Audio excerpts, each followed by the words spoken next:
C'est un sentiment de satisfaction et je dois exprimer aussi le soulagement. Parce que quand vous déposez un dossier de candidature, vous vous soumettez à une épreuve. Il y a un jury qui délibère et vous savez que tout peut arriver.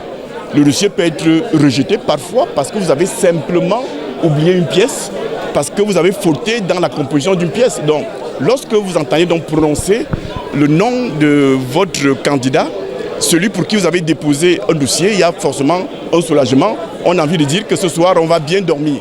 Mais nous sommes aussi conscients que c'est une ambition qui les humains, mais la réaliser sera très difficile dans la mesure où nous avons affaire à des êtres humains, chacun ayant ses projets, chacun ayant ses ambitions, mais nous ne perdons pas espoir. Tout se jouera, je le pense, c'est moi qui parle, lors des discussions que nous aurons. Il ne s'agit pas seulement de débattre sur le nombre de candidats, il s'agira aussi de débattre sur les projets, sur les politiques à mener. On peut être d'accord sur le nombre, mais pas d'accord sur la politique qu'il faut appeler à mener. Bon, de toute façon, laissez que le conclave, s'il a lieu, qu'il se tienne avec ceux qui aimeraient bien faire partie de ce conclave. Et je suis convaincu que le moment venu, vous aurez les résultats. Je me sens honoré aujourd'hui pour cette publication des listes aujourd'hui d'y avoir figuré. Pour moi, c'est un moment d'honneur et un moment de reconnaissance. Je suis reconnaissant envers les militants du parti de l'Alliance libérale, le PAL. Il faut noter ce nom parce que vous allez voir ça sur le terrain. Le PAL, ils m'ont investi en tant que candidat lors de leur congrès du 12 juillet. Et aujourd'hui, je me vois pour la première fois que je fais cette tentative, comme vous avez dit, d'être candidat à l'élection présidentielle au Cameroun. ELECAM a toujours fait un travail formidable. Le Conseil électoral a fait un travail. Et ce que nous pouvons dire, par exemple, aux candidats qui ont été recalés, c'est de savoir que ce n'est pas la fin du monde.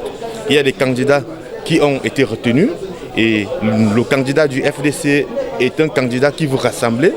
Et il y a toute une coalition qui est en train de se mettre, qui est même déjà là et qui est en train de se mettre en place. Donc les autres partis qui ont été recalés peuvent venir pour qu'on puisse voir comment travailler ensemble, comment se battre pour que ce pays puisse désormais avoir un changement en douceur. Nous sommes tout simplement conscients qu'on vient de traverser une étape et qu'il y a d'autres étapes qui nous attendent parce qu'il est question de mobiliser tous les Camerounais, toutes les Camerounaises autour de son projet de société, autour de sa vision, parce qu'il est question aujourd'hui de permettre à la jeune génération, à la nouvelle génération de prendre ses responsabilités, de prendre le destin de ce pays en main, tout en disant à nos aînés que nous ne demandons pas qu'ils aillent au village, mais ils seront toujours consultés parce que nous voulons une transition en douceur, une transition dans la politesse, une transition qui permettra qu'il y ait une gouvernance inclusive.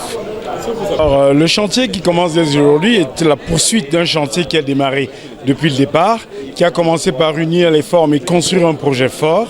Et à partir d'aujourd'hui, nous allons voir avec les autres personnes qui concouraient, qui n'ont pas été retenues, et même celles qui ont été retenues, pour continuer à étoffer l'offre politique que nous proposons pour enfin remettre notre pays sur les rails, dont les discussions avaient commencé. Elles se poursuivent, elles vont s'intensifier pour qu'on ait un résultat à la hauteur des attentes des Camerounais.